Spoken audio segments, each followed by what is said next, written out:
We've got the governor of Oklahoma with us now. Governor Kevin Stitt is with us. Governor, appreciate you making the time for us. Thanks for coming back on Clay and Buck. Absolutely. Great to be with you guys. All right, so we're talking a lot today about the very prominent and now the media will say controversial Trump plan to begin deportations on a much accelerated, much vaster scale than certainly what Biden was doing in the past, and law enforcement priorities pushing this, meaning people who are criminal illegal aliens at the top of the list for deportation. You've unveiled in your state Operation Guardian. Tell us about this program, how it will work in Oklahoma as it unfolds, and also how you plan to have the state work with the federal government, the Trump administration, to finally restore some law and order when it comes to illegal immigration. Yeah, absolutely. Well, first off, I mean, it's just a optimistic mood in America. I mean, you can feel it. We're going back to law and order. We're going to get, inflation under control, energy, permitting reform, safety across the world. I mean, it's just really exciting to have common sense back in the White House. And so in Oklahoma, I mean, it's just total common sense. If we have people that are breaking the law, that they're criminals, plus they're illegals, and Oklahoma, if we give these people over to ICE under a Biden-Harris administration, nothing happens. So we've obviously got bad guys in prison because we're a law and order state. But now with Trump coming back to the White House, we wanted to be the first state to kind of lead by example to say, listen, Oklahoma taxpayers should not be footing the bill for people that are here illegally, number one, and number two, especially people that are criminals that are in our correctional facilities. So those are the first ones we want to tackle, and we wanted to kind of be a model to other states and work with the Trump administration and know that now we have a partner in the White House that believes in common sense and wants to protect law and order and wants to protect safety across the country. Governor, appreciate you coming on. I'm sure you've already seen a lot of Democrat governors saying we're not going to work with Trump at all when it comes to deportations. How do you think that will play out, and how much of that, I think the answer is probably 100%, is that often political angling to try to potentially put themselves in the running to be the Democrat nominee in 28? Yeah, I mean, I think Americans are too smart for that. They can see they're talking from the exact same playbook, and it was amazing. Like, I think the day after the election, you started seeing, the regular folks, the regular Democratic talking points from all the different governors talking about we're going to protect our citizens. You're going to have to come through me. Well, I think that they're missing the point. I think Americans spoke overwhelmingly. Trump won the popular vote, 312 electoral votes. And overwhelmingly, people want border security. They want a law and order back in our communities. They believe in safe communities. We want freedom and education. We want to unleash American energy. And so, again, I don't think the Democrats learned anything from that last election, and for them to come out immediately and say they're not going to work with the president on law and order, I think they're shooting themselves in the foot, and they didn't learn anything from that from Tuesday's election. Are there I know you're in a very red state. You're the governor, fortunately, of a very red state.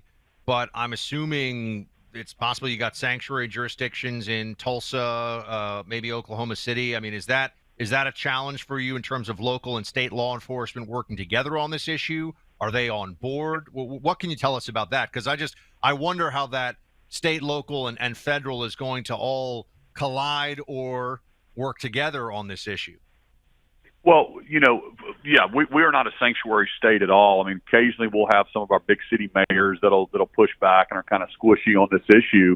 But really what I'm talking about here, and I don't know how any American, and certainly how any Oklahoma would complain about it, we're talking about people that are here illegally, number one, and number two, they're also incarcerated. They're criminals. They're either in gangs. They've had a run-in with law enforcement. They've got busted for running drugs and fentanyl coming across the border. So we're talking about that element first. I think that's what Trump's talking about.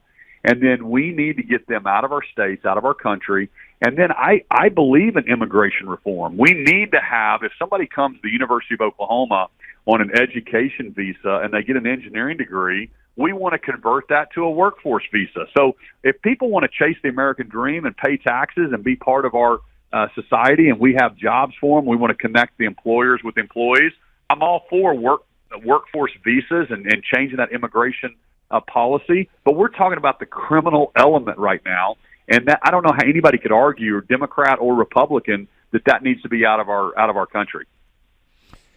When you look at, you mentioned that you can feel a major vibe shift. I know Oklahoma is very much of a Trump, fertile ground, right? You guys win in your state, go red by a massive amount. But I got some stats here for you, Governor. This is the latest data in terms of how things have moved. New York moved 11.5% towards Trump. New Jersey, 10.2%. Florida, 9.8%. Massachusetts, 8.7%. California, 8.4%. So 4 of the biggest states to gain massively in Trump support were blue states.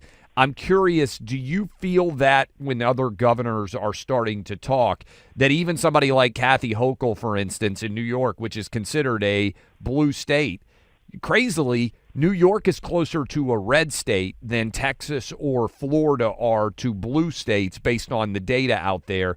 Can you feel maybe a vibe shift in terms of how even those politicians are talking, given what happened even in blue states?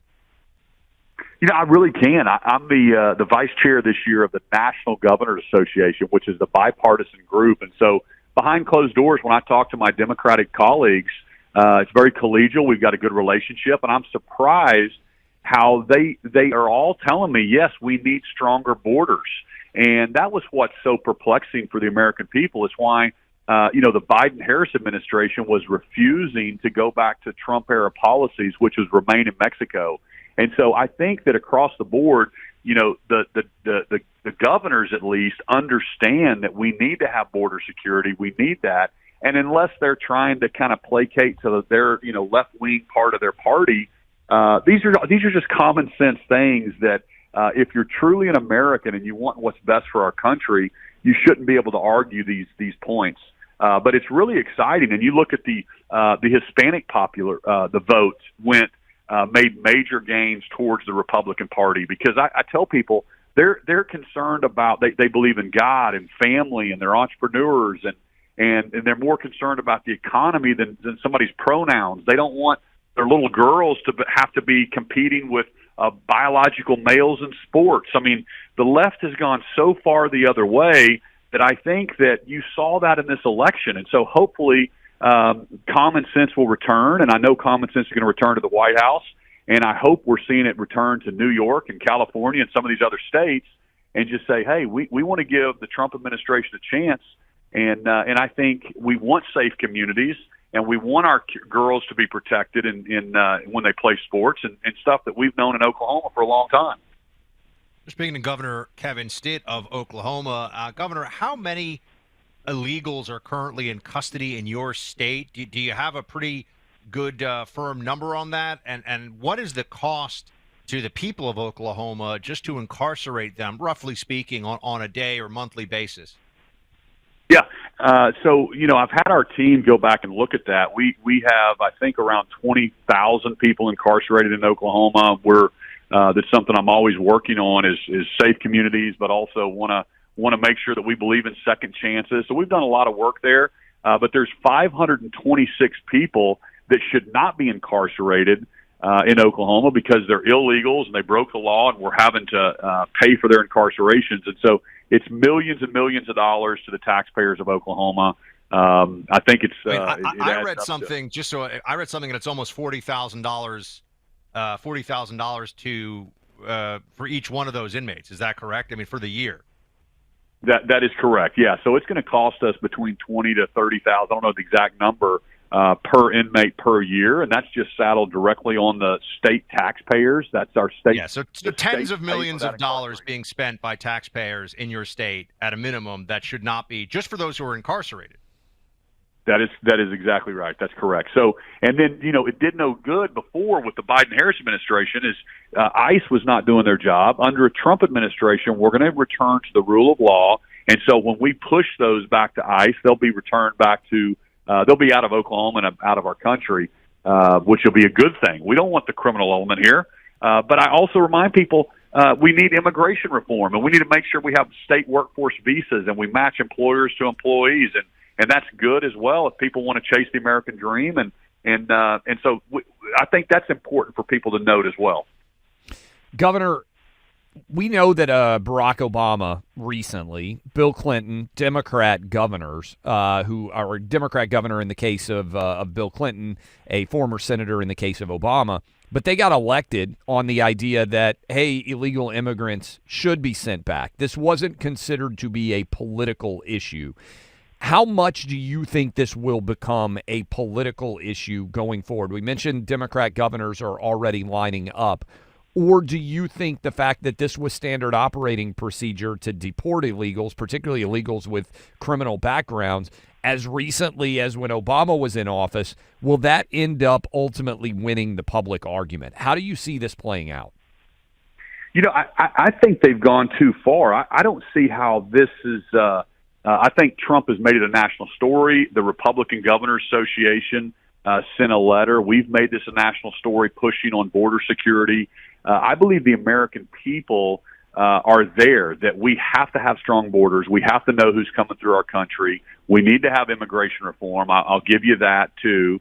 But I don't believe that all of a sudden in 28, the election cycle is going to flip and all of a sudden American people are going to vote for the crazy person that's saying, yeah, let's do open borders. I just don't believe. I think the pendulum is going to swing back to more normalcy to say, hey, no. Even Democrats agree that we have to have border security, and this is not a winning argument for their side. And if they keep doubling down on it, I just think it just shows you how politically blind they are. Trump just won overwhelmingly with a mandate to say we're going to secure our border and we're going to have safe communities. And for them to come out day one, I think it's just very all they're doing is just trying to put themselves as the anti-Trump person out there, and they think it's going to gain, with the far left part of their party, maybe make them some kind of hero. But I think long term, it's not going to work. And if they keep running on that playbook, you're going to see the same type of landslide victories that you saw in 24 for the good guys. Governor Stitt of Oklahoma, always appreciate you making the time for us, and we'll talk to you again soon about how this is all going once it gets to the implementation phase. Absolutely. Hey, thanks so much for having me. There's a nonprofit out there that you can really count on to do critical frontline work in saving lives. The Preborn Network of Clinics, and they use your charitable contributions for this incredible mission of helping to save tiny babies in the womb. You see, Preborn will invite mothers-to-be into their facilities, and they do it with love, compassion, and care, and say, look, let's just, before you make a decision, let's give you a free ultrasound so you can meet the tiny baby in your womb. And so often when that happens, the mother decides, I'm going to give life to this child. And then Preborn will give support through the birth of the child and then up to 2 years after the birth of the child. Food, clothing, medicine, job referral service, whatever they can do to help and to help build this beautiful little family that's growing, they will do. But it's only possible because of your donations, you, the pro-life community. Preborn isn't Planned Parenthood. They're fighting the other side of this battle. They're trying to save lives. They don't get government funding. They don't get funding from anybody except for people like you, the pro-life community.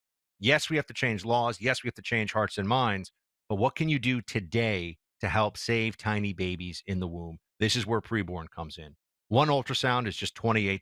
$140 will sponsor 5 ultrasounds. To donate, dial pound 250 on your cell phone and say the keyword baby. That's pound 250, say baby, or visit preborn.com/buck.